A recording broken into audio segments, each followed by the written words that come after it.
మాత్రమే చెల్లునుగాక. ఆమేన్. అదేవిధంగా మార్చి నెలలో కూడా దేవుడు మనల్ని ప్రవేశపెట్టి ఆ మార్చి నెల అంతా కూడా దేవుడు మనల్ని చక్కగా నడిపించబోతున్న ఆ త్రియేక దేవునికి మహిమ ఘనత ప్రభావములు కలుగునుగాక. ఆమేన్. ఆమేన్. ప్రియులారా, మరి ఈ రోజున మరి మనము క్రైస్తవ సంఘాలలో ఇంచుమించుగా లెంట్ డేస్ అనే దినాలలోకి మనం వచ్చాం. లెంట్ డేస్ అంటే 40 దినాలు, శ్రమల దినాలు అని అంటారు మన భాషలో. ఈ లెంట్ డేస్ అనేవి ప్రారంభించబడి పోయిన బుధవారం ప్రారంభించబడింది 22వ తారీఖున. ఆ రోజు బుధవారం భస్మ బుధవారము అంటారు. ఏ బుధవారం చెప్పండి? భస్మ బుధవారం. భస్మ అంటే బూడిద అని అర్థం. భస్మం అంటే బూడిద బుధవారం అని పేరు పెట్టారు. అయితే ప్రియులరా, ఈ బూడిద బుధవారం అనేది అసలు ఎందుకు పేరు పెట్టారు, దాన్ని ఎందుకు ఆచరిస్తున్నారు, ఈ లెంట్ డేస్ అనేది ఎందుకు ప్రారంభించబడ్డవి, బైబిల్లో ఈ లెంట్ డేస్ అనేవి ప్రభు దేవుడు చేయమన్నాడా చేయొద్దన్నాడా అనే విషయాలన్నీ కూడా కొన్ని విషయాలు మనం ఆలోచించాల్సిన అవసరత ఎంతైనా ఉన్నది. నన్ను ఈ మధ్య ఒక ఇద్దరు సహోదరులు అడిగారు, పాస్టర్ గారు మీరు ఈ శ్రమల దినాలు పాటించరా అని అడిగారు. ఏమని అడిగారు? శ్రమల దినాలు పాటించరా అని అడిగారు. లేదండి పాటించమని అడిగారు, చెప్పాను.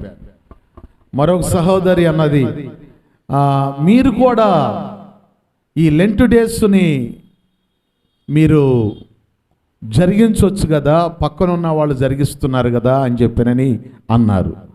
వాళ్ళు జరిగించుకున్నారు కానీ మేమైతే జరిగించము అని చెప్పాను. అంటే యేసయ్య శ్రమలను జ్ఞాపకం చేసుకుంటాం, యేసయ్య సిలువను జ్ఞాపకం చేసుకుంటాం, కానీ ఆచారాలు ఆచరించటం మాత్రం జరిగించం అని చెప్పానని నేను ఆ సహోదరికి కొన్ని విషయాలు చెప్పాను.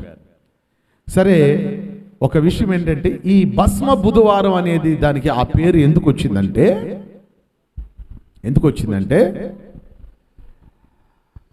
ఈ గుడ్ ఫ్రైడేకి ఈస్టర్కి ముందుగా మట్టలాదివారం అనేది ఒకటి వస్తుంది. మట్టలాదివారం అనేది ఒకటి వచ్చింది. ఆ రోజున పిల్లలందరూ మట్టలు పట్టుకొని ఈతాకులు మట్టలు, ఇంకా కొబ్బరి మట్టలు, ఆ మట్టలు ఈ మట్టలు పూలు గుచ్చి తీసుకొచ్చి అక్కడ పెడతారు కదా. అదేవిధంగా బైబిల్లో కూడా యేసు ప్రభుని సిలువ వేసే ముందుగా యెరూషలేములో ఉన్న వాళ్ళందరూ కొంతమంది ఖర్జూరపు మట్టలు, ఈత మట్టలు ఇలాంటివన్నీ ఊరేగించుకుంటా యేసు ప్రభుని గాడిద మీద తిప్పారు. ఆ ఊరేగింపు అయిపోయిన తర్వాత ఈ మట్టలన్నీ తీసుకెళ్ళి యెరూషలేము దేవాలయం దగ్గర పెట్టారంట, ఒక చోట పెట్టారంట. ఆ మట్టలన్నీ అక్కడ పెట్టిన తర్వాత అయ్యి మరలా వచ్చే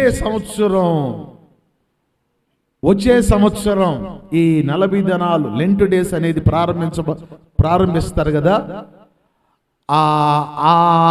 అక్కడ ఆ రోజున రోము దేశంలో ఆర్సియంలో ఉన్న ఒక వ్యక్తి, ఆయన పేరు విచిత్రంగా ఉంటుంది. ఆయన ఈ మట్లన్నిటినంట కాల్చి బూడిద చేశాడంట ఆ దేవాలయం దగ్గరే. ఆ పిల్లలు వాళ్ళందరూ యేసు ప్రభుని ఊరేగించేటప్పుడు మట్టలు తీసుకొచ్చారు కదండి, ఆ మట్టలన్నీ సంవత్సరం పాటు అక్కడ కొవ్వేసి పెట్టారంట. ఆ మట్టలన్నిటినీ ఆ దేవాలయానికి సంబంధించిన ఒక ఆయన నుప్పు పెట్టి కాల్ చేశాడు. కాలిస్తే ఏమొచ్చింది? బూడిద వచ్చింది. అప్పటికి ఆయనకి ఒక ఆలోచన కలిగిందంట, అమ్మో బాబోయ్, ఈ మట్టలు సామాన్యమైన మట్టలు కాదు. ఆ రోజు యేసయ్యను సుధాగా యేసయ్య గాడిద మీద తిరుగుతూ ఉన్నప్పుడు, ఊరేగిస్తున్నప్పుడు ఆయన ఎంపడబడి ఈ మట్టలు చేతబట్టుకొని ఆయనతో పాటు ఈ మట్టలు కూడా ఊరేగించబడ్డాయి. కనుక ఈ మట్టలను తీసుకెళ్లి బయట పెంటబోగులు పారేయకూడదు అని ఆయనకు ఒక ఆలోచన వచ్చిందంట. ఏమిటి ఆ ఆలోచన అంటే, విశ్రాంతి దినమున ఆ దేవాలయానికి అనేక మంది విశ్వాసులు వస్తారు కదండి.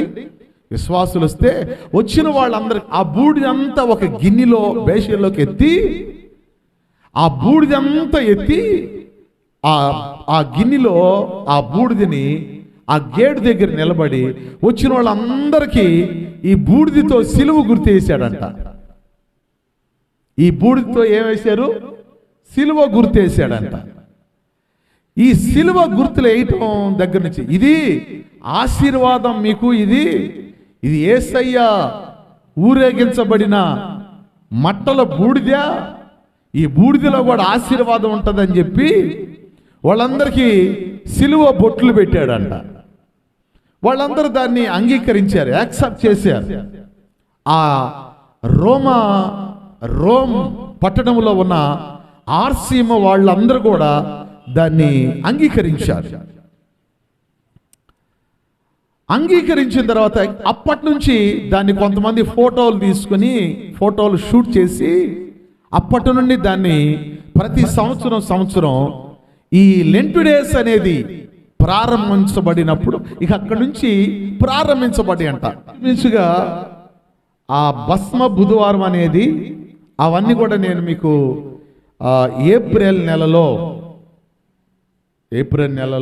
ఇవన్నీ మీకు చెప్తాను. కొన్ని యేసు ప్రభు పడిన శ్రమలను ఇవన్నీ కూడా మీకు కొన్ని విషయాలు చెప్తాను. యూదుల క్యాలెండర్ ప్రకారం యేసు హక్కు అపూర్వ కొజిత అంటే 785వ సంవత్సరం నీసాను నెల 15వ తేదీన యేసుక్రీస్తు మరణించెను. నీసాను నెల అంటే ఏప్రిల్ నెల. మన క్యాలెండర్ ప్రకారంగా యేసు 7th ఏప్రిల్ బీసీన ఏప్రిల్ 30వ తారీఖున మరణించినట్లు మన క్యాలెండర్ల ప్రకారంగా ఆ లెక్కలు అలా వస్తాయి అంట. దీన్ని బైబిల్లో లోక అనే వైద్యుడు, డాక్టర్ లోక, ఇవన్నీ కూడా కొన్ని చరిత్ర గ్రంథాలు, బైబిల్ లేని మాటలు, బైబిల్లో రాయినటువంటి విషయాలు కూడా చరిత్ర గ్రంథాల్లో పుటాలలో రాయబడినటువంటి సంగతులు ఇప్పటికీ దాచబడ్డాయి. అవి రేఖల మీద, జంతువుల చర్మాల మీద, తర్వాత వస్త్రాల మీద, తర్వాత రాతి పలకల మీద, ఇవన్నీ దేవుడు ఆనాటి కాలంలో దేవుడు చెప్పిన మాటలు కానివ్వండి, ఇవన్నీ రాతపూర్వకంగా చరిత్ర గ్రంథాల్లో ఇలాగా రాసుకుంటూ వచ్చారు. ఇప్పటికి కూడా మీరు చూడండి, బైబిల్ ఇప్పటికి కూడా మనం కొన్ని మ్యూజియంలో కానీ కొన్ని పెద్ద బుక్ స్టాల్ దగ్గరికి వెళితే బైబిల్ చరిత్రను గురించినటువంటి చరిత్ర గ్రంథాలు, ఇంతంత పెద్ద గ్రంథాలు దొరుకుతాయి మనకి. ఇది ఇప్పుడు మన చేతుల్లో ఉన్నది ఇది బైబిల్ మాత్రమే. కానీ ఇప్పుడు బుక్ స్టాల్స్లోకి పెద్ద గ్రంథాలయముల్లోకి వెళితే ఇంతంత పెద్ద గ్రంథాలు మనకి ఇప్పుడు దొరుకుతాయి అన్నమాట. ఆ గ్రంథాలలో ఈ బైబిల్లో లేని మాటలు కూడా అందులో రాయబడి ఉంటాయి అన్నమాట. దేవునికి స్తోత్రం కలుగును గాక. కాబట్టి ప్రియులారా, ఈ లెంట్ డేస్ అనేది ఆ రోజు ఆ బూడిదను సిలువ గుర్తులేశారు చూడండి, ఆ రోజు నుండి ప్రారంభించారంట. రోమన్ క్యాథలిక్ వాళ్ళు ప్రారంభించారు. ఆ రోమన్ క్యాథలిక్ వాళ్ళు ప్రారంభించిన దానిని లోదరన్ వాళ్ళు దాన్ని క్యాచ్ చేశారు. మార్టిన్ లోదర్ గారు ఎవరంట చెప్పండి? మార్టిన్ లోదర్ గారు రోమన్ క్యాథలిక్ సంబంధించిన వాడు. ఆ మార్టిన్ లోదర్ గారు బయటకు వచ్చిన తర్వాత లోదరన్ సంఘం అనేది ప్రారంభించాడు. లోదరన్ సంఘము అనేది. ఆ తర్వాత విలియం బూత్ గారు, ఎవరంటే చెప్పండి? విలియం బూత్ గారు. ఆయన కూడా ఆర్సియంలో పెద్ద, ఆయన చదువుకున్నవాడు, ఆర్మీ సైనికుడు, ఆయన మిలిటరీ ఆఫీసర్. ఆయన కూడా బయటకు వచ్చేసి ఆయన ఏం ప్రారంభించాడంటే సాల్వేషన్ ఆర్మీ, రక్షణ సైన్యము స్థాపించాడు. ఇలాగా ఒక్కొక్క భక్తుడు పరిశుద్ధాత్మ ప్రేరేపణ దారాల్లో నుండి, ఈ అలవాట్లలో నుండి, ఆర్సియముల నుండి బయటకు వచ్చేసి వాళ్ళు దేవుని ఆత్మ చేత పిలుపు దర్శనము ద్వారా కొన్ని సంఘాలు స్థాపించారు.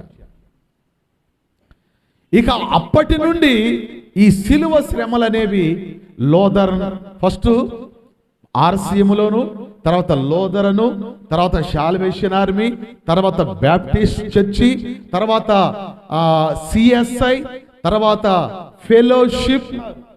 మంచిదే, చేయటం మంచిదే. కానీ నేనేమంటానంటే ఆ 40 రోజుల వరకు మాత్రమే కాదు, లైఫ్ లాంగ్ నువ్వు అలా ఉంటే దేవుడు ఇంకా మిమ్మల్ని దీవిస్తాడు. ఆమేన్. ఏదైనా సరే మనం భక్తి చేయటం అంటూ మొదలు పెడితే, ప్రార్థన చేయటం అంటూ మొదలు పెడితే, ఒక దీక్ష పోనటం అంటే మొదలు పెడితే అది నీ జీవిత కాలం అంతా కొనసాగించబడాలి. ఆమేన్, ఆమేన్. అందుకని దావీదు భక్తుడు ఏమంటాడంటే నా బ్రతుకు దినములన్నిట అన్నాడు. ఎప్పుడెప్పుడు అని చెప్పండి? నా బ్రతుకు దినములన్నిట నా యేసయ్యను నేను ఘనపరిచేదను అంటాడు. స్తోత్రం చెప్పండి గట్టిగా, హల్లెలూయా. కనుక ప్రియులారా, ఇవన్నీ చేయటం మంచిదే కానీ దాన్ని ఆచారబద్ధకంగా మనం చేయకూడదు, అలవాటు ప్రకారంగా చేయకూడదు. కానీ దాన్ని ఎట్లా చేయాలంటే అది లైఫ్ లాంగ్ మన భక్తి అనేది, ప్రార్థన అనేది, యేసయ్య జీవితం, యేసయ్య అడుగుజాడల్లో నడవటం అనేది లైఫ్ లాంగ్ ఉండాలి. కానీ అది మధ్యలో సగం రోజులు, కొద్ది రోజులు చేసి మళ్ళా ముగించేది కాదు. దేవునికి మహిమ కలుగును గాక. మీకు ఒక వాక్యం చూపిస్తాను. మీ లూకాసు సువార్త 9వ అధ్యాయము 23వ వచనం చదవండి. మరియు ఆయన అందరితో ఇట్లా నేను ఎవడైనను నన్ను వెంబడింపగోరిని ఎడల తన్ను తాను ఉపేక్షించుకొని ప్రతి దినము తన సిలువనెత్తుకొని నన్ను వెంబడింపవలెను. స్తోత్రం చెప్పండి గట్టిగా. సిలువ అంటే అర్థం ఏంటి చెప్పండి? అందరు చెప్పాలి. మీకు తెలుసు, నోరు తెరిచి కొంచెం చెప్పండి. సిలువ అంటే అర్థం ఏంటి? సిలువ అంటే మీరు చెప్పే మాటలు ఏంటి చెప్పండి? సిలువ అంటే శ్రమలు అనేగా. శ్రమలు. కొంతమంది సిలువను ఇంటి మీద పెట్టుకోవటానికి భయపడతా ఉంటారు. నేనేమంటానంటే సిలువ అంటే శ్రమలు అనే మాట నిజమే, కానీ దానికి మరొక అర్థం ఏంటి తెలుసు? సిలువ అంటే విలువ. చెప్పండి, సిలువ అంటే విలువ. సిలువ లేనిదే మనకు విలువ లేదు. చెప్పండి, సిలువ లేనిదే మనకు విలువ లేదు. యేసు ప్రభు సిలువ మోయకపోతే, యేసు ప్రభు సిలువ వేయకపోతే, యేసు ప్రభు సిలువను భరించకపోతే ఈరోజు మనము రక్షించబడే వాళ్ళమేనా? ఇది ఒక ప్రశ్న. యేసయ్య సిలువ మొయ్యబట్టి సిలువ వేయబట్టి, సిలువను భరించటను బట్టి మనకు రక్షణ కలిగింది. దేవునికి మహిమ కలుగునుగాక. హల్లెలూయా. అందుకనే దక్షిణ కొరియా దేశంలో డాక్టర్ పాల్ యాంగిచో గారని ఒక పెద్ద దైవజనుడు, ప్రపంచములోనే గొప్ప దైవజనుడు. ఆయన బౌద్ధ మతస్థుడు. అసలు వాళ్ళ కులం అనేది బౌద్ధ మతస్థుడు. ఆయన చిన్న వయసులోనే రక్తం కక్కి చచ్చిపోతాడు. టీబీ జబ్బు వచ్చింది. కొద్ది రోజుల్లో చచ్చిపోతాడని డాక్టర్లు చెప్పారు. 1 నెల రోజుల్లో, 2 నెలల్లో ఒక చిన్న పిల్ల ద్వారా ఆయన రక్షించబడ్డారు. ఒక చిన్న పాప, ఒక చిన్న పిల్ల అంట కొత్త నిబంధన బైబిల్ తీసుకెళ్ళి ఆయనకి ఇచ్చిందంట. ఇది చదువును బ్రతుకుతావు అన్నదంట.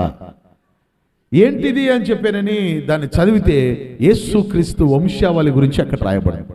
దాన్ని తీసి సిరి బయట పడేశాడంట. మనసులో ఉండే ఇది రేపు మోపు చచ్చిపోబోతున్న ఆ వ్యక్తి మళ్ళా 2వ రోజు వచ్చిందంట. ఆ అమ్మాయి మళ్ళా ఇచ్చిందంట. ఇస్తా కళ్ళంబట నీళ్లు పెట్టుకుని ఏడుస్తుందంట. ఇది నువ్వు చదువు బ్రతుకుతావు, ఇది నువ్వు చదువు బ్రతుకుతావు అని అలా వరుసని 3 రోజులు 4 రోజులు వచ్చేసరికి సరే ఆయనకి ఒక ఆలోచన కలిగిందంట. ఏమిటి ఆలోచన అంటే, ఈ పిల్ల నా కోసం, నేను బ్రతికే దానికోసం ఏడుస్తుంది. ఎందుకు ఏడుస్తుంది? నా అమ్మ నాన్న, మా నాన్న వాళ్ళు, నాకు సంబంధించిన వాళ్ళందరూ వదిలేశారు. ఇడు రేపో మాపో చచ్చిపోబోతున్నాడు కదా అని వదిలేశారు. నాకు సంబంధం లేని ఈ అమ్మాయి నా గురించి, నా బ్రతుకుని గురించి ఎందుకు ఏడుస్తుంది అని చెప్పానని ఆలోచన చేసి సరే దగ్గరికి రమ్మన్నాడంట. వచ్చింది. ఆ బుక్కుటి అప్పటికి 3 సార్లు ఇసిరి పడేశాడు. 4వసారి దాన్ని తీసుకుని చదవటం మొదలు పెట్టాడు. ఆ అమ్మాయి ఒక మాట చెప్పింది, అయ్యా కొత్త నిబంధన బైబిల్లో మొదటి పేజీలో వంశావళి గురించి రాయబడి ఉంటుంది. ఆ వంశావళితోనే నువ్వు ఆగొద్దు, దాన్ని కంటిన్యూషన్గా చదువుతా ఉండు అన్నదంట. ఇక కంటిన్యూషన్గా ఆ పరిశుద్ధ గ్రంథమైన ఆ క్రొత్త నిబంధన బైబిల్ చదువుతూ ఉండగానే 1 నెల రోజుల్లో చచ్చిపోతాడన్నవాడు, 2 నెలల్లో చచ్చిపోతానన్నవాడు, 3 నెలలు అయిపోయింది, 4 నెలలు అయిపోయింది, 5 నెలలు అయిపోయింది, 6 నెలలు అయిపోయింది. ఒక రాత్రి దేవుడు అతనికి ప్రత్యక్షమయ్యాడు. ఆమేన్, హల్లెలూయా.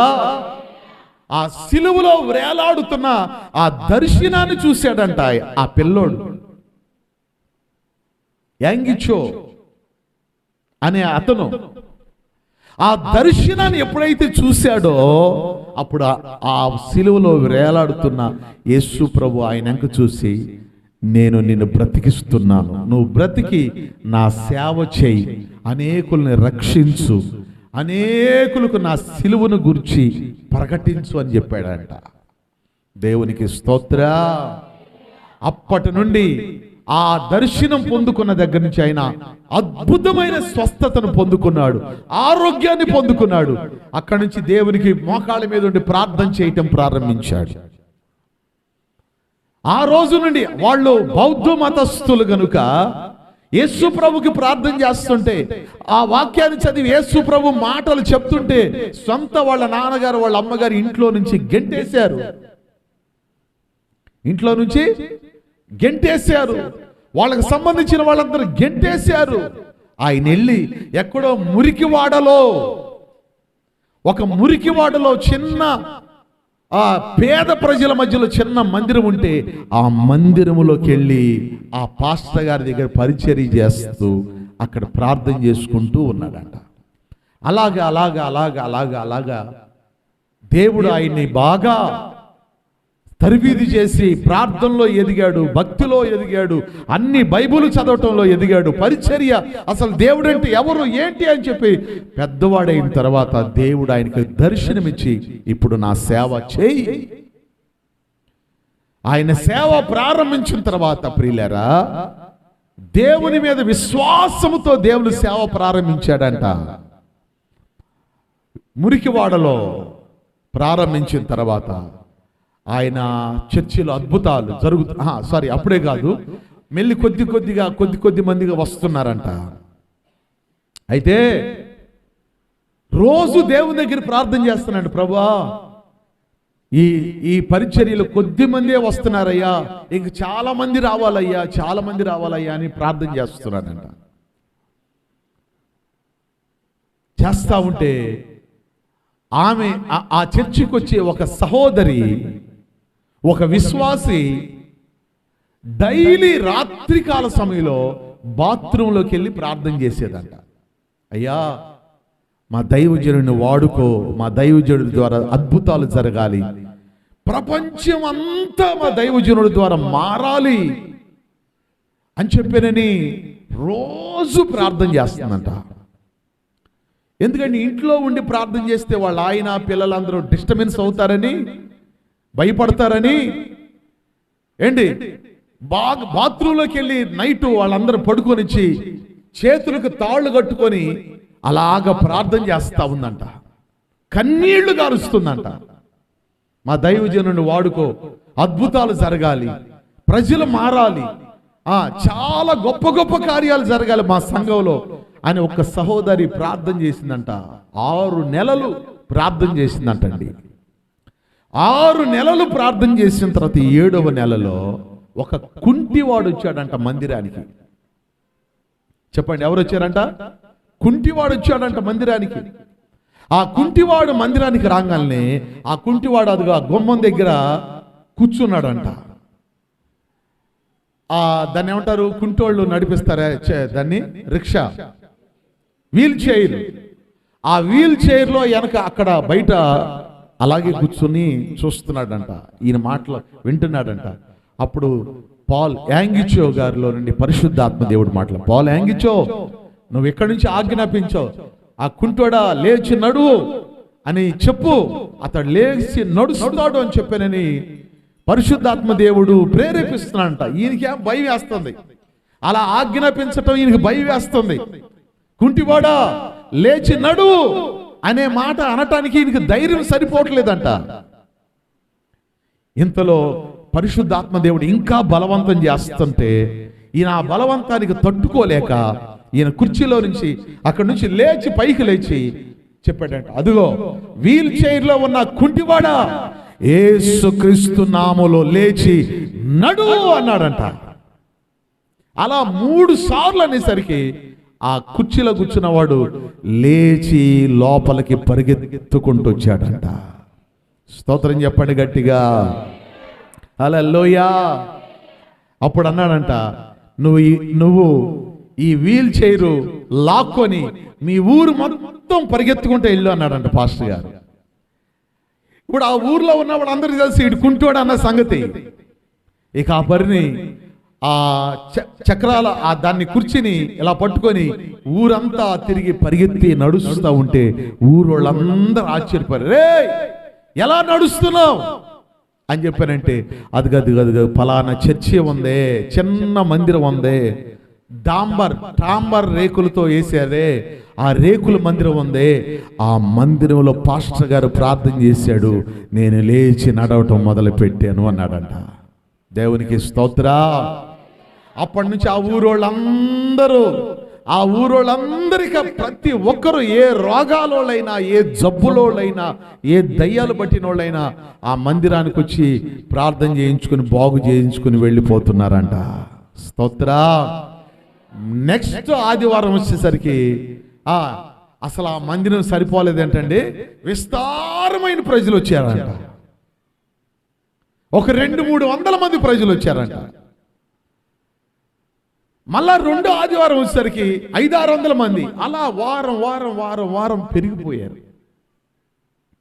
అలాగా ఆయన చనిపోయే టైం వచ్చేసరికి 25 లక్షల మంది ఆయన ద్వారా రక్షణ పొందిరి. ఆమేన్, హల్లెలూయా. ఎంతమంది చెప్పండి? 25 లక్షల మంది ఆయన మందిరానికి రావటం ప్రారంభించారంట.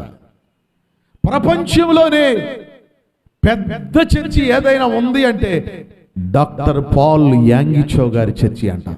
ఆయన చర్చికి వచ్చే ఎందుకు ఇంత స్టోరీ చెప్పానంటే, ఆయన చర్చికి వచ్చే ప్రతి విశ్వాసుల ఇంటి మీద సిలువ ఉందంట. సిలువ వాళ్ళే సిలువ ఒకటి పెట్టుకొని దానికి లైటింగ్ వేసుకున్నారంట. ప్రతి ఇంచుమించుగా దక్షిణ కొరియా దేశంలో 3%, 4 భాగాల్లో 3% రాత్రి టైం వచ్చిందంటే ఆ దేశం అంతా ఇంచుమించుగా సిలువులు కనబడతాయి, సిలువు లైట్లు కనబడతా ఉంటాయి అంట. దేవునికి స్తోత్రం చెప్పండి గట్టిగా. హల్లెలూయా. ప్రతి ఇంటి మీద సిలువ. అప్పుడు ఒక ఆయన చాలా మంది అడిగారంట, ఏంటండి ఇన్ని ఇళ్ల మీద సిలువలు ఉన్నాయి, కారణం ఏంటంటే ఈ సిలువ నా కుటుంబాన్ని రక్షించింది. ఆమెన్ చెప్పండి గట్టిగా. ఈ సిలువ ద్వారా నాకు రక్షణ, నా కుటుంబానికి రక్షణ. ఈ సిలువ ద్వారా నా జీవితానికి విలువ కలిగింది అని చెప్పారంట.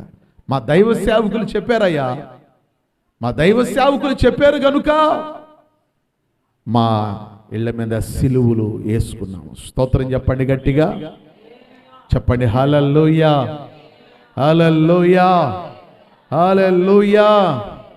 నీ సిలువను మోసుకొని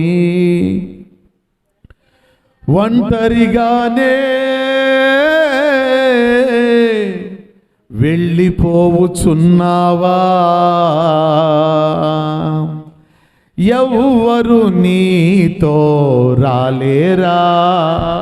నీ సిలువను ఎవ్వరు మోయను లేరా? చప్పట్లు కొడదామా గట్టిగా.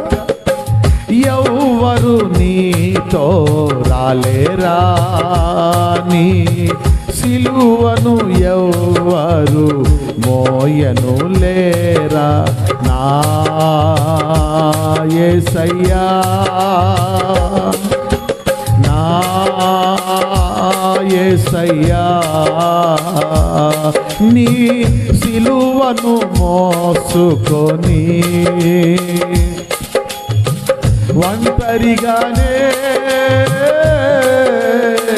వెళ్ళిపోతున్నావా? ఎందుకో నీ సిలువ పైన రక్తధారలో,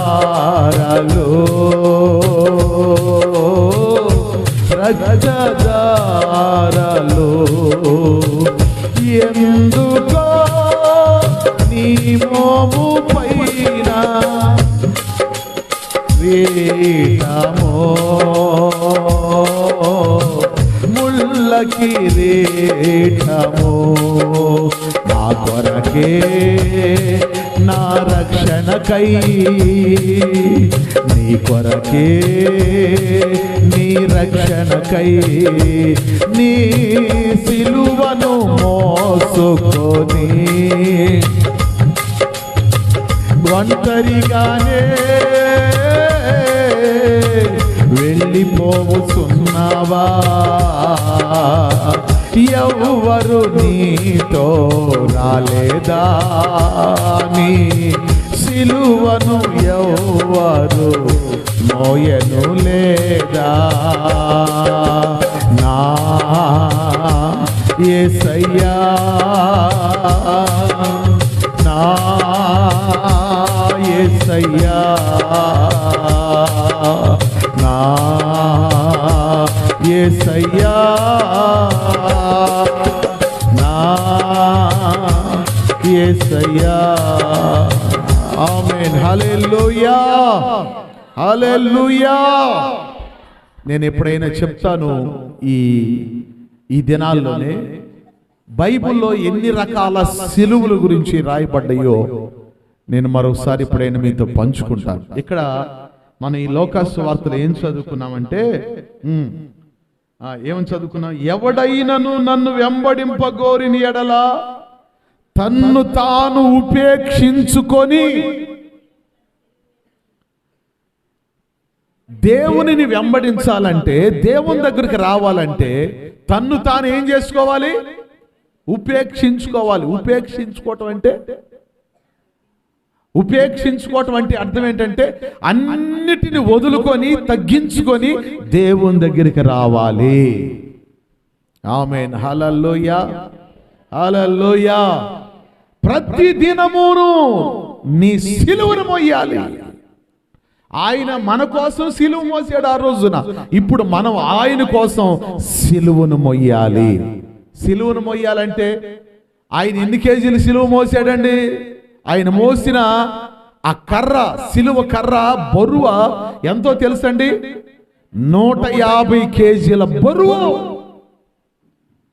యేసు ప్రభు మోసిన ఆ సిలువ కొయ్య, ఆ సిలువ మ్రాను, ఆ అడ్డకర్ర, నిలువు కర్ర, ఈ రెండు కలుపుకుంటే 150 కేజీల బరువు యేసు ప్రభు మన కోసం మోసాడు. ఎంతవరకు మోసాడు అనంటే ఉదయం 6 గంటల నుంచి 8:30 దాకా సిలువ మోస్తానే ఉన్నాడు. చెప్పండి, ఎన్ని గంటల వరకు అంట? 6 నుండి 8:30 గంటల వరకు. అప్పుడు ఎన్ని గంటలు అయ్యి? 2:30 గంటలు. సరే, మొత్తం 3 గంటలు వేసుకోండి. ఈ 3 గంటల సిలువ మోసాడు. 3 సార్లు సిలువ మొయ్యలేక పడ్డాడు. ఎన్నిసార్లు పడ్డాడు చెప్పండి? 3 సార్లు సిలువను మొయ్యలేక జారి పడిపోయాడు. ప్రియులారా, యేసుక్రీస్తు ప్రభువారిని ఉదయము ఎన్ని గంటలకు సిలువేశారు? ఉదయం ఎన్ని గంటలకండి? 9. ఉదయం 9 గంటలకు ఆయన సిలువేశారు. మధ్యాహ్నం 3 గంటలకు ప్రాణము విడిచాడు. ఉదయం ఎన్ని గంటలకు సిలువేశారు చెప్పండి? 9 గంటలకు. ప్రాణం విడిచింది ఎప్పుడు అంటే ఈ మధ్యలో ఎన్ని గంటలు? 9 నుండి 3, 6 గంటలు. అంతేనండి. సిలువ మీద ఆయన ఎన్ని గంటలు సిలువ మీద వేలాడాడు అంటే 6 గంటలు. ఈ యొక్క 6 గంటలు, ఈ యొక్క 3 గంటలు, మొత్తం 9 గంటలు సిలువ. ఆయన బ్రతికి ఉన్నంత వరకు. ఇంకో మాట చెప్పనా? 3 గంటలకు చనిపోయాడు కదా, ఆయన సిలువ మీద నుండి దించే సమయానికి టైం ఎంతో తెలుసండి? ఎంతండి? సాయంత్రం 5 గంటలు. చెప్పండి, సాయంత్రం 5 గంటలు. ఎందుకో తెలుసా? యూదుల యొక్క సాంప్రదాయ ప్రకారము నెక్స్ట్ శుక్రవారం ఆయన చనిపోయాడు కదా, శనివారము ఏ పని చేయకూడదు. శనివారము చెప్పాలి, శనివారము ఏ పని చేయకూడదు. మరి చచ్చిపోతే భూస్థాపన కూడా చేయటానికి వీలు లేదు. అందుకని శనివారము విశ్రాంతి దినం ఎప్పుడు జొరబడింది వాళ్ళ లెక్క ప్రకారం అంటే సాయంత్రము 6 గంటల నుండి. చెప్పాలి, సాయంత్రము 6. ఈ రోజు సాయంత్రం 6 గంటల నుంచి మళ్ళా రేపు సాయంత్రము 6 గంటల వరకు శనివారం విశ్రాంతి దినము వాళ్ళ లెక్క. కనుక ఈ విశ్రాంతి దినములో ఏ పని కూడా చేయటానికి లేదు. అందుకని పిలాతు గవర్నర్ దగ్గరికి వెళ్ళి యేసు ప్రభు రహస్య శిష్యుడైన అరిమత్తయ యోసేపు, యేసు ప్రభు శవాన్ని మాకు ఇవ్వండి అయ్యా, వాళ్ళ శిష్యులకు ఇవ్వండి అయ్యా, వాళ్ళు అడుగుతున్నారు, వాళ్ళు వెళ్ళి సమాధి చేసుకుంటారని గవర్నర్ దగ్గర పర్మిషన్ అడిగితే గవర్నర్ గారు పర్మిషన్ అప్పుడు ఏమన్నారు తెలుసా? అరే ఎంతలోనే చచ్చిపోయాడా? గవర్నర్ గారు ఏమన్నాడు చెప్పండి? గవర్నర్ గారు కూడా యేసు ప్రభు దేవుడని నమ్మాడు. కానీ చివరిలో ప్రజల్ని సంతోష పెట్టడానికి ఈయనకి అన్యాయపు తీర్పు తీర్చాడు. గవర్నర్ అంటున్నాడు, ఇంతలోనే చనిపోయాడా? అవునండి, చనిపోయాడు. మాకు ఆ శవాన్ని ఇస్తే వాళ్ళకి సంబంధించిన వాళ్ళు భూస్థాపన చేసుకుంటారంట అని చెప్పానని అడిగితే లెటర్ రాసి ఇచ్చేసాడు. తీసుకోండి, సిలువ మీద నుంచి దింపేసుకోండి. వెంటనే వెళ్ళిపోయి యేసు ప్రభుని సిలువ మీద నుండి దించారు. దించి ఆయనంట శుభ్రంగా సుగంధ ద్రవ్యాలతో కడిగి, కడగటం కాదు, పూసి, సుగంధ ద్రవ్యాలతో పూసి, నారబట్ట, సన్నటి కొత్త నారబట్టతో చుట్టి. ఆ రోజుల్లో ధనవంతులు బతికుండగానే సమాధులు తవ్వించుకునేవాళ్ళు, కట్టించుకునేవాళ్ళు. ఏం కట్టించుకునేవాళ్ళమ్మా? సమాధులు కట్టించుకునేవాళ్ళు, గుహ సమాధిని కట్టించుకునేవాళ్ళు ఆ రోజుల్లో. ఈ అరిమత్తయ్య యోసేపు బతికుండగానే ధనవంతుడు అనమాట, బాగా డబ్బున్నవాడు. కానీ యేసు ప్రభు అంటే చాలా ఇష్టం ఈయనకి. ఆయన కోసం కట్టించుకున్న సమాధి, కొత్త సమాధి యేసు ప్రభుకి చేశాడు. దేవునికి స్తోత్రం. కొత్త సమాధి. అందుకని దాంట్లో ఎవ్వరును సమాధిలో పెట్టని, ఏ శవమును అందులో పెట్టని సమాధి అది. కొత్త సమాధిలో యేసు ప్రభుని తీసుకెళ్లి సమాధిలో పెట్టి, దానికి పెద్ద రాయి దానికి వేసేసి గొలుసులతో బంధించి ఇద్దరు కాపలా పెట్టారంట. వీళ్ళు కాదు, కాపలా పెట్టారంట. సరే, ఈ విషయాలని మనకు తెలిసిన విషయాలే. ఎందుకో పరిశుద్ధాత్మ దేవుడు ఇవన్నీ ఎలా ఇక్కడ దాకా తీసుకొచ్చాడు. విషయం ఏంటంటే, ప్రతి దినము తన సిలువను ఎత్తుకొని నన్ను వెంబడించాలి. ప్రతి దినము ఆయన సిలువను ఎత్తుకోవాలి. 40 రోజుల మట్టుకే కాదండి, వారం రోజుల మట్టుకే కాదండి, 30 రోజుల మట్టుకే కాదండి, ప్రతి దినము యేసయ్య సిలువను ఎత్తుకొని మనం వెంబడించాలి. యేసయ్యను వెంబడించాలి. స్తోత్రం చెప్పండి గట్టిగా, హల్లెలూయా. ఇప్పుడు యేసయ్య ఆయన సమాధి చేయబడ్డాడు. 3వ దినాన ఆయన మృత్యుంజయుడై తిరిగి లేచాడు. లేచిన తర్వాత మళ్ళా 40 రోజుల వరకు 11 సార్లు కనపడ్డాడు. 40 రోజుల వరకు మహిమా శరీరంతో ఉండి ఎవరు కనపడ్డాడు? ఈ 40 రోజుల్లో 11 సార్లు కనపడ్డాడు. ఈ 11 సార్లు కనబడి 40వ రోజు ఒలీవ కొండ మీద నుండి ఆరోహణమై వెళ్ళిపోయాడు. చెప్పండి, ఎక్కడికి వెళ్ళిపోయాడు? చెప్పాలి. వెళ్తా ఏమన్నాడు తెలుసా?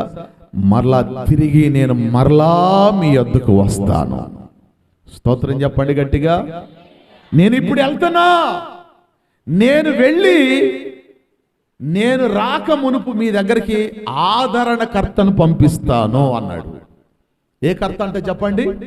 నేను వెళ్ళి ఆదరణకర్త వస్తాడు. ఆదరణకర్త అంటే పరిశుద్ధాత్మ దేవుడు. ఇప్పుడు ఇదంతా ఇప్పుడు మన అందరినీ ఇప్పుడు నడిపిస్తుంది ఎవరో తెలుసండి? పరిశుద్ధాత్మ దేవుడు. ఇప్పుడు మన కోసం రక్తం కార్చి ప్రాణం పెట్టి సిలువ మోసి సమాధి చేయబడి 3వ దినాన తిరిగి లేచి ఆరోహణమై మనల్ని ఆశీర్వదించి ఆరోహణమై వెళ్ళిపోతున్న యేసు ప్రభు ఎక్కడికి వెళ్ళాడు తెలుసా? ఎక్కడికి వెళ్ళాడు?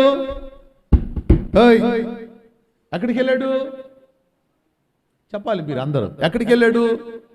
తండ్రి దగ్గరికి వెళ్ళాడు. చెప్పండి, ఎక్కడికి వెళ్ళాడంట? తండ్రి దగ్గరికి వెళ్ళాడు. తండ్రి దగ్గరికి వెళ్ళిన యేసుక్రీస్తు ప్రభు వారు ఏం చేస్తున్నాడు?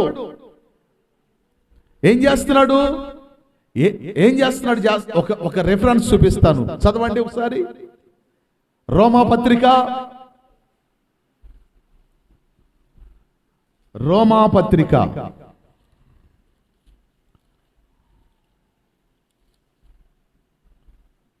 ఎన్నో అధ్యాయము?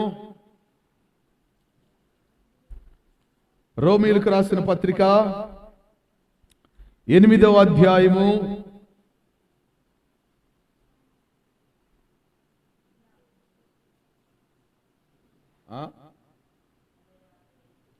8వ అధ్యాయము 34వ వచనం, శిక్ష విధించువాడెవడో చనిపోయిన క్రీస్తు యేసే. అంతేకాదు, అది చూడండి, మృతులలో నుండి, సమాధిలో నుండి, మృతుల లోకములో నుండి లేచిన వాడును, అది దేవుని కుడి పార్శ్వమున ఉన్నవాడును. వినండి, మృతుల్లో నుండి లేచాడు, 40వ రోజు తిరిగి తండ్రి దగ్గరికి వెళ్ళాడు. ఇప్పుడు తండ్రి దగ్గరికి వెళ్ళిన యేసుక్రీస్తు ఏం చేస్తున్నాడు అని చెప్పాను. ఇది ఇక్కడ రాయబడి ఉంది, చదవండి. మన కొరకు విజ్ఞాపనము కూడా చేయువాడు ఆయనే. స్తోత్రం చెప్పండి గట్టిగా, హల్లెలూయా. ఆయన ఉన్నప్పుడు రక్షించబడిన వాళ్ళు రక్షించబడ్డారు, ఇంకా రక్షించబడవలసిన వాళ్ళు ఉన్నారు కదా. ఇప్పుడు తండ్రి దగ్గర కూర్చొని ఆయన విజ్ఞాపన చేస్తున్నాడు. విజ్ఞాపన అంటే ఏంటండి? విజ్ఞాపన అంటే ఏంటి? ప్రార్థన అంటే ఏంటి? విజ్ఞాపన అంటే తండ్రి దగ్గర అయ్యా అయ్యా బ్రతిమలాడుకోవటం. అయ్యా ఇంకా కాస్త ఆగయ్యా. ప్రజలు ఇప్పుడు విషయం చెబుతా వినండి. ఇప్పుడు మన మన మన ఊపిరి ఎవరి దగ్గర ఉంది? మన ఊపిరి ఎవరి చేతిలో ఉంది? చెప్పాలి చెప్పాలి. ఎవరి చేతిలో ఉంది? తండ్రి చేతిలో ఉందంట. ఇప్పుడు మనం ఎంతకాలం బ్రతకాలో, ఎన్ని రోజులు, ఎన్ని సంవత్సరాలు బ్రతకాలో తండ్రి నిర్ణయిస్తాడు. అయితే విచిత్రం ఏంటి చెప్పనా? కుమారుడైన యేసుక్రీస్తు ప్రభు అంట, అయ్యా ఇంకా కొంతకాలం ఉండని అయ్యా వాళ్ళని వినాలి. ఎందుకంటే ఈ మాటలే మన జీవితాలను బ్రతికిస్తాయి. స్తోత్రం చెప్పండి గట్టిగా, హల్లెలూయా. ఇక్కడ ఏమన్నాడు? మన ప్రభు అయిన యేసుక్రీస్తు మన విషయంలో ఏం చేస్తున్నాడు? తండ్రి దగ్గర ఏం చేస్తున్నాడమ్మా? విజ్ఞాపన. అయ్యా పలానా కుటుంబాన్ని ఇంకా ఉంచయ్యా, పలానా వ్యక్తిని ఇంకా బ్రతికించయ్యా. మొన్న ఒక ఆయన పోయిన ఆదివారం ఒక పాస్టర్ గారు పగలో ఒక చోట ప్రార్థన జరిగించాడు, రాత్రి కూడా ఒక చోట ప్రార్థన జరిగించి బండి మీద వస్తా ఉన్నాడు. బండి మీద వస్తా ఉన్నాడు. యాక్సిడెంట్ అయ్యి యాక్సిడెంట్లో ఏమైపోయాడు? చనిపోయాడు. తర్వాత ఇక్కడ గుడివాడ దగ్గర అడ్డాడ అనే ప్రాంతం ఉంది. అడ్డాడ క్రీస్తు రాయిబారి అనే ఒక ఆయన ఉంటాడు. ఇది వరకు ఆయన గోతాలు కట్టుకొని, బూడిది పోసుకొని, గెడ్డం పెంచుకొని, అక్కడ పెద్ద సిలువ పెట్టి చాలా పరిచర్య చేశాడు, స్వస్థత శాల అని. ఆయన నిన్నటి రోజున ఆయన కూడా చనిపోయాడు. చూడండి, చాలా మంది భక్తులు వెళ్ళిపోతున్నారు. అయితే యేసు ప్రభు అంట, అయ్యా ఫలానా వాళ్ళని ఇంకా ఉంచండి అయ్యా, ఇంకా ఉంచయ్యా, వాళ్ళు చేయాల్సిన పని పరిచర్య ఇంకా ఉందయ్యా, ఇంకా పరిపూర్ణత చెందన వాళ్ళు ఇంకా పరిపూర్ణతలోకి రాలేదయ్యా, పరిపూర్ణత వచ్చిన దాకా ఉంచయ్యా అని అంట. యేసు ప్రభు మన కోసం అక్కడ తండ్రి దగ్గర ఏం చేస్తున్నాడు చెప్పండి? విజ్ఞాపన చేస్తున్నాడు. ఇప్పుడు నేను చాలాసార్లు చెప్పాను, ఇప్పుడు ఇక్కడ నేను పాస్టమ్ గారు మేమేం చేస్తున్నాం మీ అందరి కోసం? చెప్పండి, ఏం చేస్తున్నాం? అందరూ చెప్పండి. మాయ్ చూడండి, ఏం చేస్తున్నాం ఇక్కడ? ప్రార్థన చేస్తున్నామా చేయట్లేదా? చేస్తున్నాము అని మీకు నమ్మకం ఉన్న వాళ్ళందరూ నోరు తెరిచి చెప్పండి, మేము ఇక్కడ ఏం చేస్తున్నాం? మీకోసం చేస్తున్నావా? మీకోసం చేయట్లేదు అన్న వాళ్ళు హల్లెలూయా చెప్పండి ఒకసారి.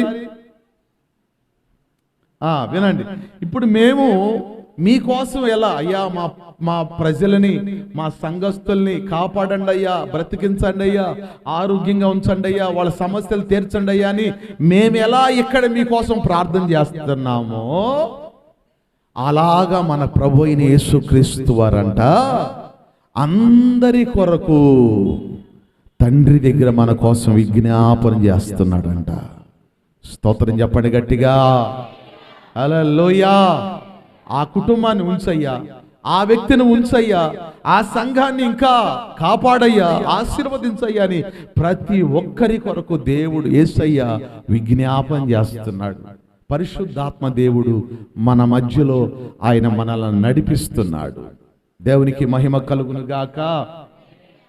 కాబట్టి ఇప్పుడు నేను చెప్పే మాట ఏంటంటే, మనము ప్రతి దినము ఆయన మన సిలువను మోసి ఆయనని వెంబడించాలి.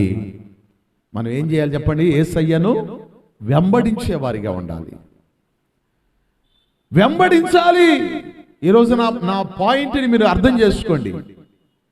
ప్రతి దినము అంటే లైఫ్ లాంగ్ యేసయ్యను మనం వెంబడించాలి, యేసయ్యను మనము వెంబడించాలి. సిలువనెత్తుకొని, సిలువ అంటే సిలువనెత్తుకోమంటే ఇప్పుడు 150 కేజీల బరువు కలిగిన సిలువ తయారు చేయించుకొని మొయ్యమని కాదు మిమ్మల్ని చెప్పేది. సిలువ అంటే భారము, బాధ్యత. ఆ భారాన్ని మనం భుజాల మీదకి ఎత్తుకోవాలి. ఆ బాధ్యత కలిగి మనము యేసయ్యను వెంబడించాలి. అరే, ఎంత వయసు వచ్చింది నాకు, ఇంకా నా మీద చాలా భారాలు ఉన్నాయి. నేను దేవుని వెంబడించేవారుగా, నా కుటుంబం, నా పిల్లలు, నా భార్య దేవుని వెంబడించేవారుగా మేము ఉండాలి. ఇంకా చిన్నపిల్లలాగేంటి, ఇంకా లోకస్తులాగా, వాళ్ళకిలాగా వీళ్ళకిలాగా నేను అలా తిరగటం ఏంటి అనేది మనలో ఒక అవగాహన అనేది మనలోకి రావాలి. కనుక ప్రియులారా, సిలువనెత్తుకొని దేవుని వెంబడించటం అంటే అర్థం ఏంటంటే, బాధ్యత కలిగి, భారం కలిగి మన కుటుంబం అంతా యేసయ్య సన్నిధికి రావటమే సిలువనెత్తుకొనుట. ఆమేన్ చెప్పండి గట్టిగా, చెప్పండి హల్లెలూయా. ఆదివారం రోజు నువ్వు దేవుని మందిరంకి రాలేదంటే సిలువ పక్కన పడేసావు. సిలువను ఏం చేసావు నువ్వు? చెప్పాలి. సిలువను ఏం చేసావు? పక్కన పడేసావు. ఇక్కడ ఏమని రాయబడింది? ప్రతి దినము అని రాయబడింది. అంతేనా? ప్రతి దినము తన సిలువనెత్తుకొని నన్ను వెంబడింపగోరువాడు. స్తోత్రం. హల్లెలూయా, హల్లెలూయా. పేతురు ఎప్పుడెప్పుడు సిలువ మోయాలి? ప్రతి దినమా లేకపోతే మధ్యలోనా? నువ్వు ఆదివారం ప్రార్థన ఎగ్గొట్టేసావంటే సిలువను పక్కన పడేసావని అర్థం. నువ్వు మారు మనసు పొంది బాప్తిసం తీసుకొని బల్లలో చెయ్యి వేస్తూ నువ్వు ఆదివారం మానేసావంటే నువ్వేం చేసినట్టు? సిలువను పక్కన పడేసావు. సిలువను పక్కన పడేసావు. నీకు సిలువ ఎక్కువ, నీ పని ఎక్కువ, లేకపోతే నీకు మనుషులు ఎక్కువ? ఎవరెక్కువ నీకు? ఆదివారం రోజున నీకు ఎవరు ఎక్కువ? నేను మామూలుగా అడుగుతున్నాను మిమ్మల్ని. దేవునికి మహిమ కలుగును గాక. బైబిల్లో మొత్తం మనం చెప్పుకోవాలంటే, అందుకనే ఒక భక్తుడు అన్నాడు, దేనిలోనైనా నిలబడొచ్చు అంట, కానీ బైబిల్లో నిలబడలేరంట. ఎందుకని? బైబిల్లో చాలా నియమ నిబంధనలు, షరతులు ఎన్నో ఉన్నాయి. యేసు ప్రభు చెప్పిన మాటలు చాలా ఉన్నాయి. ఈరోజు నేను వాస్తవానికి చెప్తున్నా, ఈరోజు నేను మీ కుటుంబాలు ఆశీర్వదించబడాలంటే మీ కుటుంబాలలోకి త్రాగుబోతుల గురించి వాక్యం చెబుదాం అనుకున్నా. దేవునికి స్తోత్రం. హల్లెలూయా. నేనంతా కూర్చొని ప్రిపేర్ అయ్యా. బైబిల్లో ఎవరెవరు తాగారు, బైబిల్లో ఎక్కడెక్కడ త్రాగుబోతులు ఉన్నారు అనేది మొత్తం రిఫర్స్ చేశా. నిన్నంతా కూర్చొని తాగినందువలన వాళ్ళకు వచ్చిన నష్టాలు ఏమిటి అనేది మొత్తం రాసుకొని పెట్టుకున్నా. మరి ఎందుకో పరిశుద్ధాత్మ దేవుడు దాన్ని చెప్పనివ్వాల. ఎప్పుడు చెప్తాడో తెలియదేక. స్తోత్రం. హల్లెలూయా, హల్లెలూయా. ప్రతి దినము మనం సిలువను ఎత్తుకొని వెంబడించాలి. యోహాను సువార్త ఒకసారి చూడండి. యోహాను సువార్త 10వ అధ్యాయము. యోహాను సువార్త 10వ అధ్యాయం 4వ వచనం చదవండి.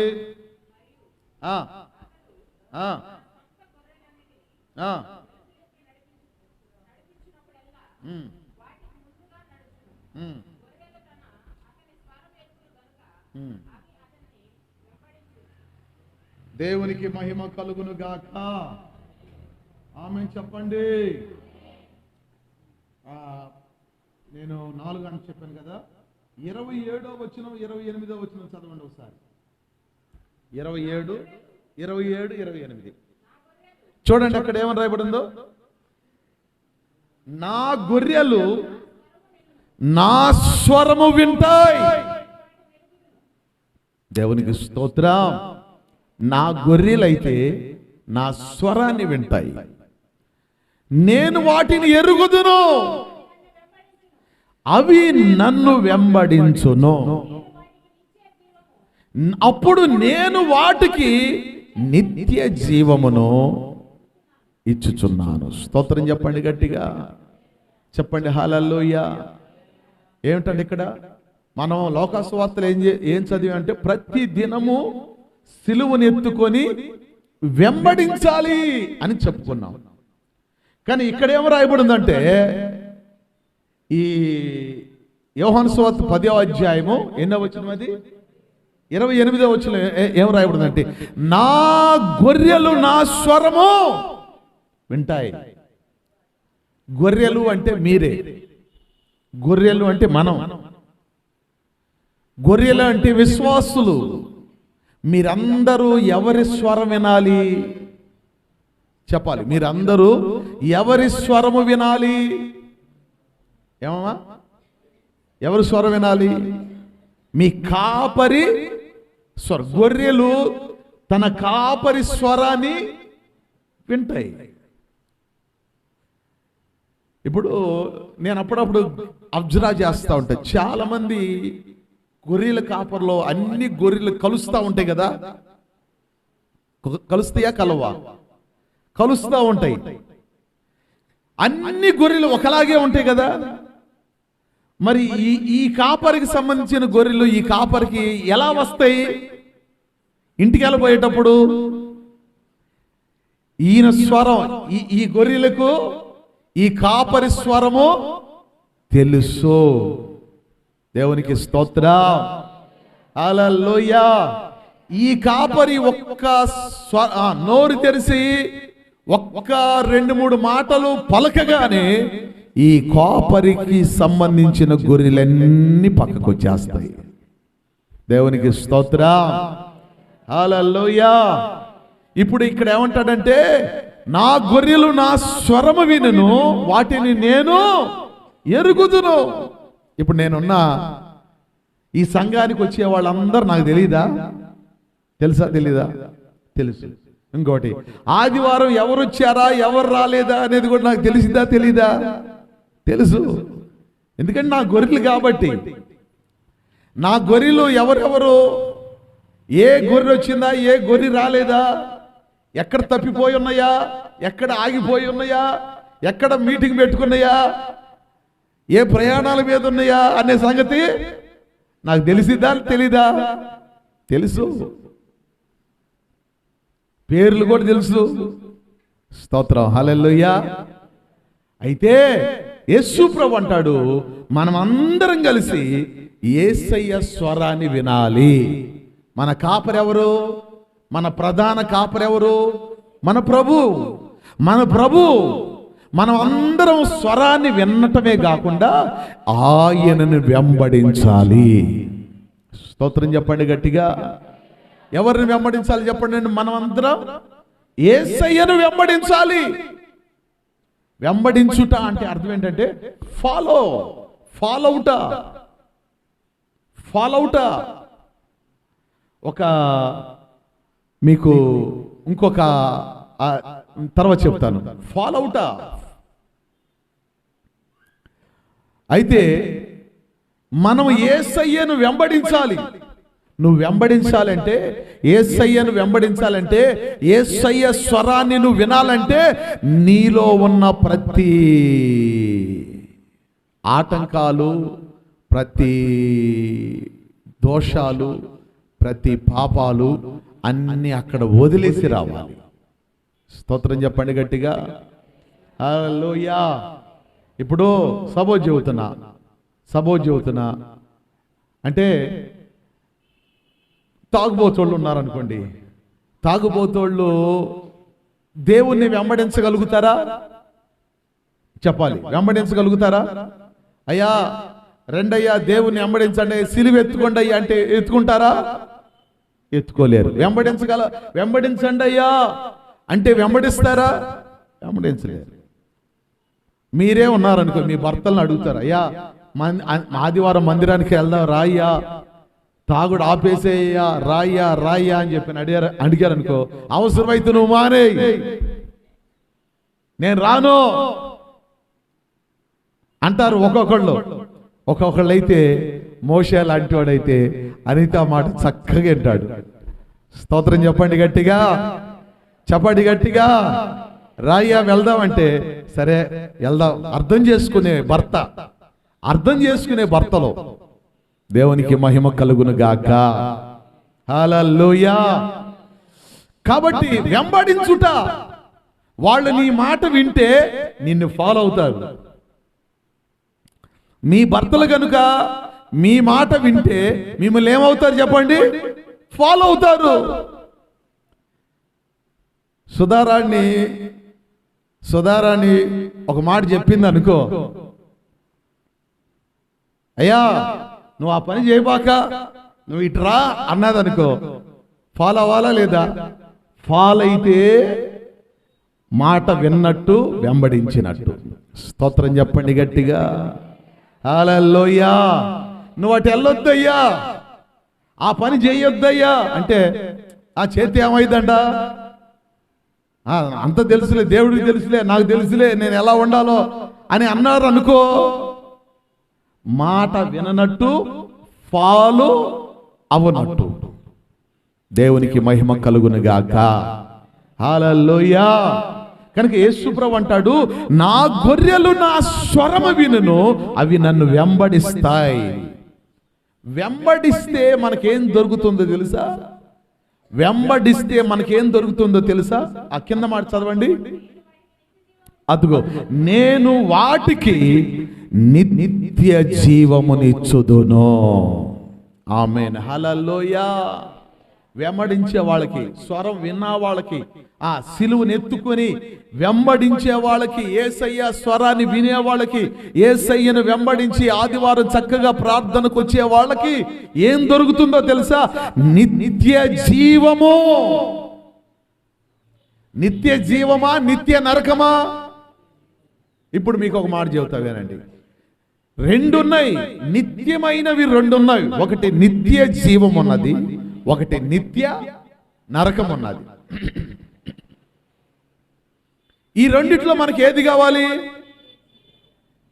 నిత్య జీవం అంటే, నిత్యము అంటే అర్థం ఏంటి? కొంచెం మీరు చెప్పాలి. నిత్యము అనే మాటకి అర్థం ఏంటి?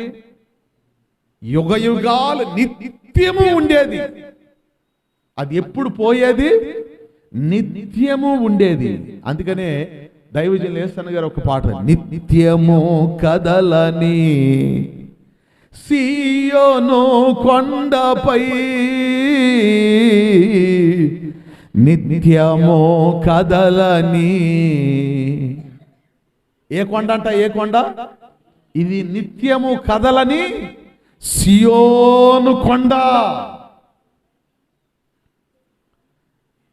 సహోదరులకి ఈరోజు నేను చెప్పే రెండు మాటలు ఏంటంటే, ముగించబోతున్నాను. నేను చెప్పే ఈ రెండు మాటలు ఏంటంటే, నీవు గనుక సిలువనెత్తుకొని యేసయ్యను వెంబడిస్తే, నీవు గనుక ఆయన స్వరము విని ఆయనను వెంబడిస్తే, దేవుడు నీకేమిస్తాడు చెప్పండి? నిత్య జీవము.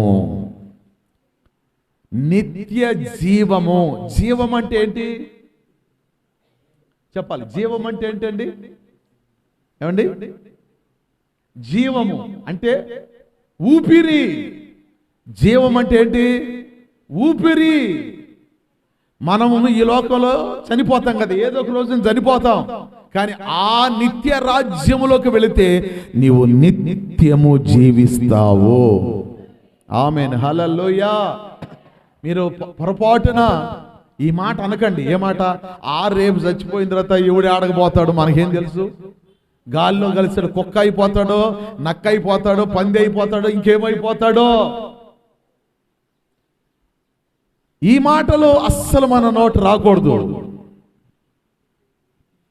చరిత్ర గ్రంథాలు చెప్తున్నాయి. ముస్లిం దగ్గరికి వెళ్తే వాళ్ళ ఖురానా చెప్తుంది. హిందువుల దగ్గరికి వెళ్తే వాళ్ళ ఏంటది రామాయణం చెప్తుంది, భగవద్గీత చెప్తుంది.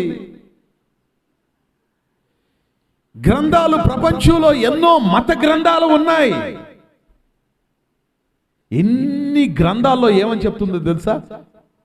స్వర్గం ఉంది, నరకం ఉంది. ఆ గ్రంథాల్లో కూడా ఏమని చెప్తున్నాయి? స్వర్గము, నరకము రెండు ఉన్నాయి. ఈ రోజున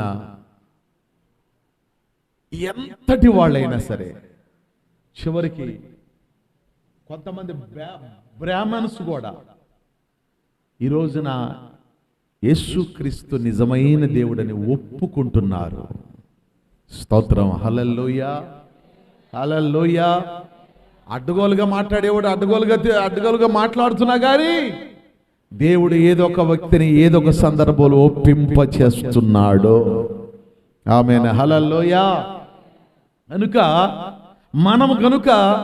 మన సిలువనెత్తుకొని యేసయ్యను వెంబడిస్తే, మనము గనుక ఆయన స్వరము విని ఆయన్ని వెంబడిస్తే మనకు దేవుడు ఏం సిద్ధపరిచాడు? నిత్య రాజ్యము. నిత్య రాజ్యము. ఆ రాజ్యములో నీవు, నీ కుటుంబం, నీ పిల్లలందరూ ఉండాలి. ఆమేన్, హల్లెలూయా, హల్లెలూయా. మీరు యూట్యూబ్లో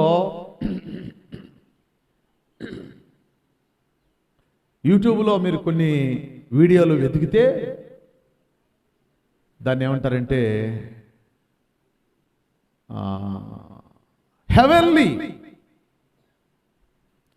పరలోకాన్ని ఇంగ్లీష్లో ఏమంటారు? హెవెన్లీ. అంతేనా? హెవెన్లీ. పరలోకాన్ని ఇంగ్లీష్లో ఏమంటారు చెప్పండి? Heavenly father. పరలోకమందున్న మా తండ్రి.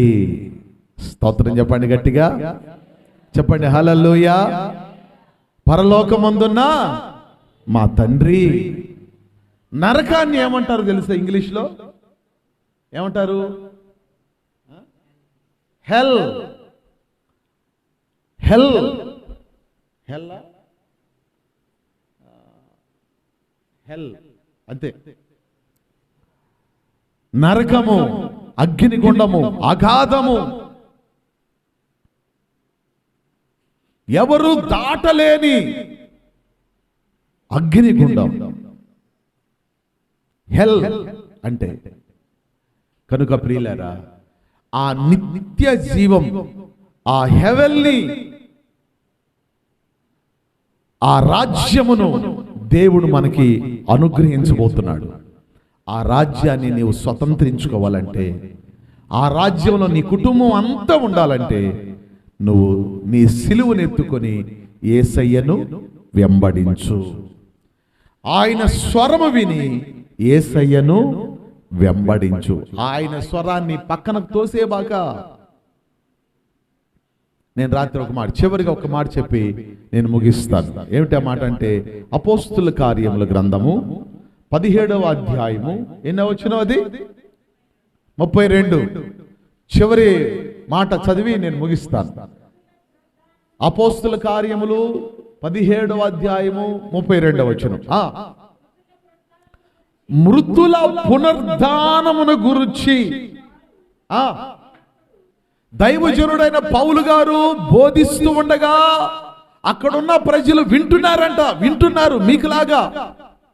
వినినప్పుడు ఇదిగో వినండి, కొందరంట అపహాస్యము చేశారు, మరికొందరు అయ్యా దీన్ని గురించి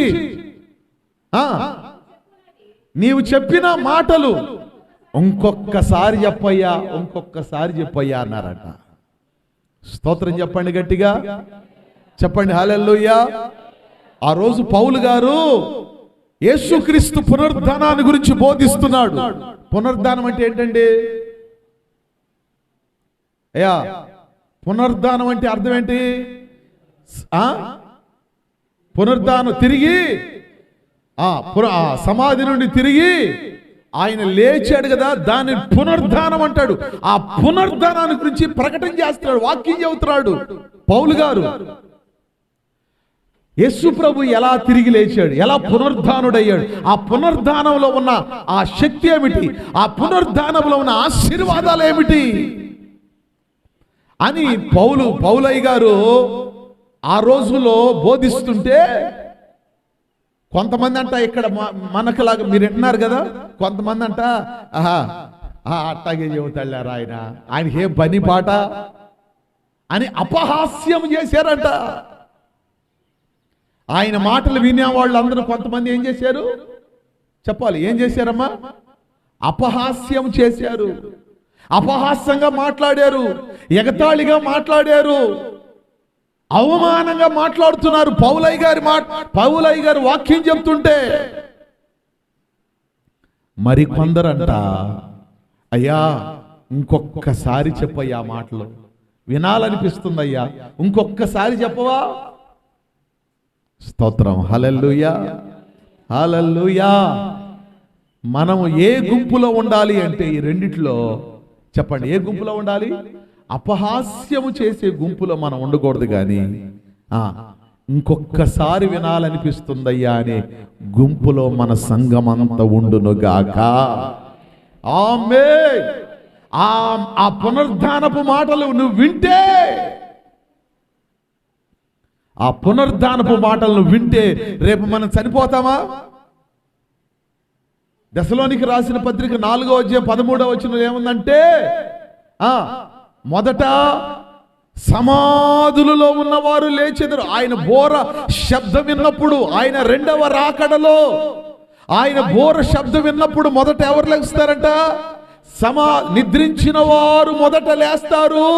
ఆ మీదట సజీవులమై ఉన్న మనము వారితో కూడా కలిసి ఏకమై రాకడలో ఎత్తబడుదుము. స్తోత్రం, హల్లెలూయా. రాకడలో ఎత్తబడేటప్పుడు ఏమైతే తెలుసా? ఎవరు పనుల మీద వాళ్ళు ఉంటారండి, ఎవరు ఉద్యోగాలు వాళ్ళు చేసుకుంటూ ఉంటారు, ఎవరు కూలి పనులు వాళ్ళు చేస్తానే ఉంటారు. ఎక్కడున్న వాళ్ళు అక్కడ రాకడలో మధ్యాకాశంలో బోర మోగగానే, బోర మోగింది.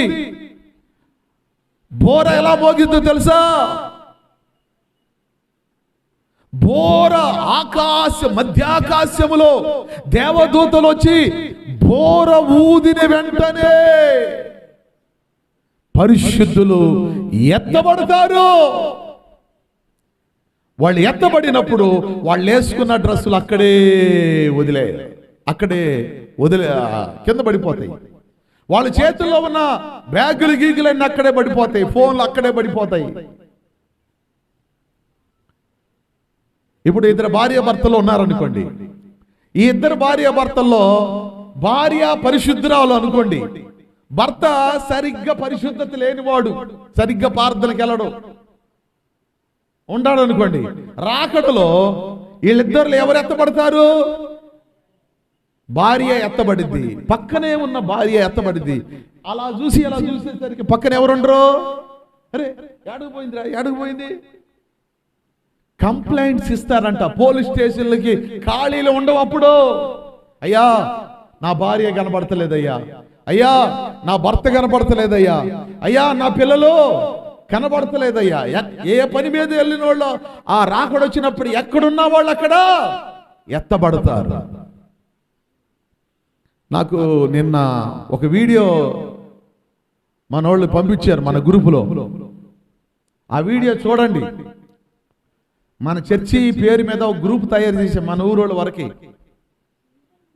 ఆ గ్రూపులో ఆ వీడియో పెట్టారు చూడండి, రాకడలో ఎలా ఎత్తబడతారు అనేది. కనుక అక్కడేమన్నాడు చదవండి ఒకసారి ఆ మాటని. దశలోనికి రాసిన పత్రిక, ఆర్భాటముతోను, అది చూడండి, ప్రధాన దూతల శబ్దముతోను దేవుని బూర పెద్దగా ఊదుది. ఒక్క బోర ఓదంగానే దేశం అంతా పడింది. పరలోకము నుండి ప్రభు దిగి వచ్చును, క్రీస్తు నందుండి. ఎవరి దగ్గర? ఎవరి నందుండి? క్రీస్తులో ఉండి మృతులైన వారు, చనిపోయిన వాళ్ళు, సమాధి చేయబడిన వాళ్ళు మొదట లేస్తారు. ఆ బోర శబ్దం విని చనిపోయిన, సమాధి చేయబడిన వాళ్ళు ఆ మహిమను ధరించుకొని లేస్తారంట. ఈ శరీరము మట్టికి మట్టి అయిపోయిందండి, మట్టికి మట్టి అయిపోయింది, కుళ్ళిపోయింది, పాడైపోయింది. కానీ సమాధుల్లో నుంచి మళ్ళా ఎట్లా లేపబడతారు? దేవుని బోర శబ్దమైనప్పుడు పరిశుద్ధులైతే సమాధిలో నుండి మహిమను ధరించుకొని పైకి లేస్తారు. స్తోత్రం చెప్పండి గట్టిగోయ. హల్లెలూయా. మొదట లేస్తారు, ఆ మీదట సజీవులమై నిలిచి ఉన్న మనము వారితో కూడా ఏకమై ప్రభువుని ఎదుర్కోటానికి ఆకాశ మండలమునకు మేఘముల మీద కొనిపోబడిదము. కాగా మనము సదాకాలము ప్రభువుతో కూడా ఉందుము. బా, అసలు ఈ మాటలకి చప్పట్లు మోగిపోవాలన్నమాట. మీరు చలనం లేకుండా ఉంటున్నారు చెప్పే మాటలను బట్టి. ఇలాంటి అద్భుతమైన దేవుని మాటలు వింటున్నప్పుడు మీ ధ్వనులు, హర్షధ్వనులు దేవుణ్ణి ఘనపరుస్తూ ఉండాలి. ఒకసారి గట్టిగా చప్పట్లు కొట్టండి, గట్టిగా. హల్లెలూయా. ప్రభుతో కూడా, ఈ మాట అందరూ చెప్పండి, మనము ప్రభుతో కూడా, చెప్పండి అందరు చెప్పండి, మనము ప్రభుతో కూడా సదాకాలము ఉండబోతున్నాము. ప్రభుతో ఉంటావా, నరకంలో ఉంటావా? ఏమా చెప్పండి, ఎక్కడుంటారు? ప్రభుతో ఉంటారా, నరకంలో ఉంటారా? ప్రభుతో ఉంటేనేమో ఆయన సిలువెత్తుకొని ఆయన వెంబడించు. ప్రభుతో ఉండాలనుకుంటే ఆయన స్వరము విని ఆయన స్వరము విని ఆయన్ని వెంబడించు. ప్రభుతో ఉండాలనుకుంటే ఆయన సన్నిధిలో పరిశుద్ధులుగా మార్చబడు. ఇక అక్కడొక అడుగు, ఇక్కడొక అడుగు వద్దు. ఇక ఒక మాట చెప్పి నేను ముగిస్తాను. మా సంఘంలో మేము విశ్వాసులుగా ఉన్నప్పుడు జంగం స్వామయ్య తాతయ్య అని ఒక పెద్ద ఆయన ఉండేవాడు. మా నాన్నగారి చర్చికి ఇప్పుడు కూడా ముసలోళ్ళు 80, 70, 90 సంవత్సరాలు కలిగిన పెద్దోళ్ళు కూడా ఇప్పటికి కూడా ప్రార్థనకు వస్తూ ఉంటారు.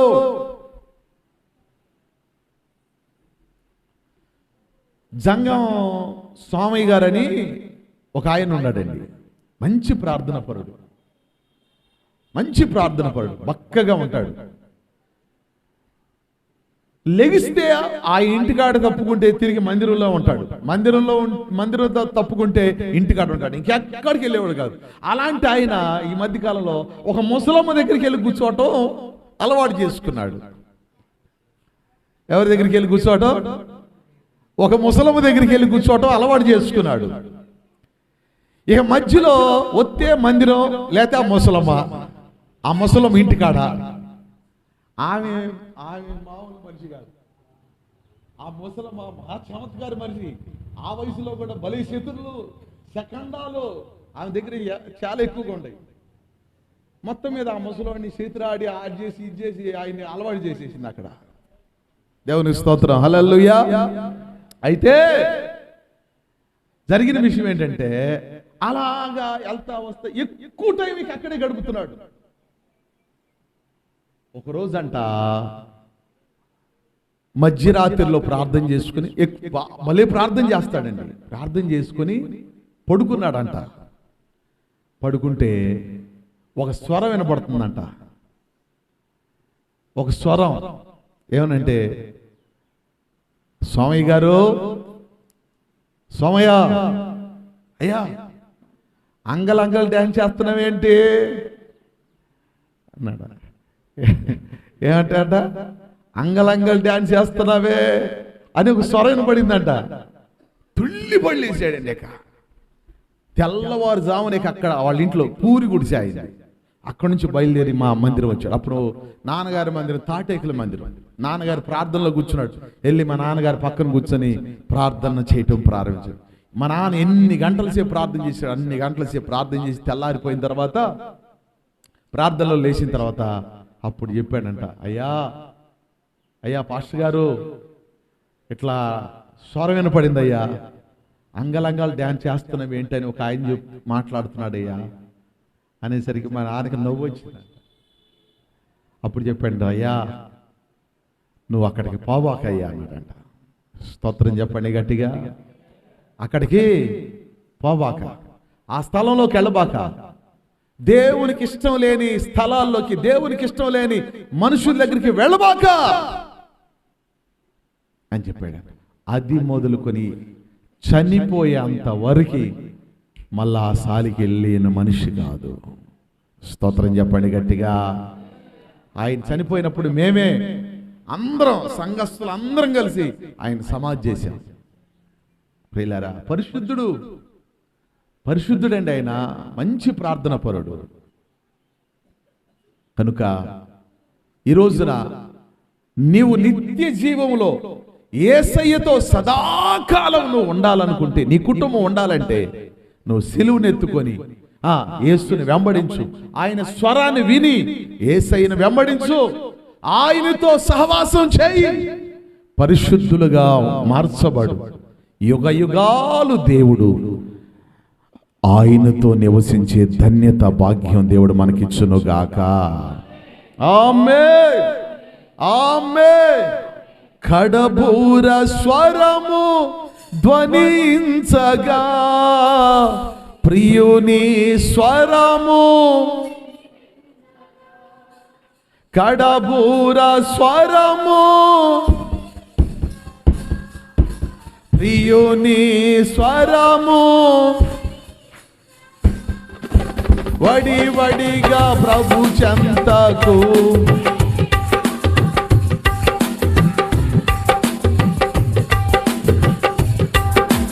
నేడో రేపో నా ప్రియుడేసో మేఘాల మీద కీర్తించును. నేడో రేపో నా ప్రియుడేసో మేఘాల మీద కీర్తించును. మహిమా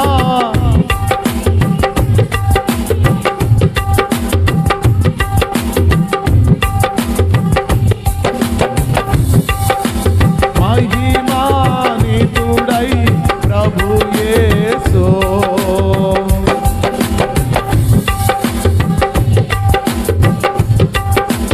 నేడో రేపో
మోకరించండి, ప్రార్థన చేసుకుందాం. పరలోకపు తండ్రి, ప్రభు అయిన యేసయ్యా, నీ పరిశుద్ధ నామానికి స్తోత్రం, స్తోత్రం. ఇంతవరకు మీరు మాతో మాట్లాడిన ప్రతి మాటను బట్టి నీకు వందనాలు, స్తోత్రాలు. ప్రభువా, ఎందుకో ఈరోజు నేను చెప్పాలనుకున్న వర్తమానం వేరుగా ఉంది, నువ్వు మాట్లాడించిన వర్తమానం వేరుగా ఉంది. నీ మాటకి మేము లోబడాల్సిందే కానీ నీ మాటకి మేము వ్యతిరేకించి ఏది చేయలేం. ప్రభువా, సహాయం చేయండి. మా బిడ్డలు, మా సంఘం నీ సిలువని ఎత్తుకొని నిన్ను వెంబడించేవారిగా ఉండాలి. ప్రతి దినము నీ సిలువను మోసేవారిగా ఉండాలి. నీ స్వరము వినేవారిగా ఉండాలి. నా గొర్రెలు నా స్వరమేని నన్ను వెంబడించు, నేను వాటికి నిత్య జీవమునిస్తాను అని చెప్పావు కదా. మా సంఘం నీతో ఉండాలి, నీతో గడిపే సంఘంగా ఉండాలి. ప్రభా, రేపు మేము చనిపోయినప్పుడు కానీ లేకపోతే రాకడొచ్చినప్పుడు కానీ నీతో నీ రాకడలు ఎత్తబడే సంఘముగా మా సంఘం ఉండాలి. సదాకాలం నా ప్రభుతో మేము ఉండుముగా. కానీ మా సంఘ బిడ్డలందరూ ఆ మనస్సు కలిగి ఉండాలి ప్రభువా. అలాంటి కృప దయచేసి మీరే బలపరిచి ఇంతవరకు నీ వాక్యం ద్వారా మీరు మాతో మాట్లాడినందుకు వందనాలు. మా సంఘ బిడ్డలు అపహాసం చేసే గుంపులో ఉండకుండా, అయ్యా నా దేవుని మాటలు ఇంకొకసారి మేము వినాలి అనే గుంపులో ఉండేటట్టుగా చేయమని యేసు నామములో ప్రార్థించి వేడుకొనుచున్నాము తండ్రి. ఆమేన్.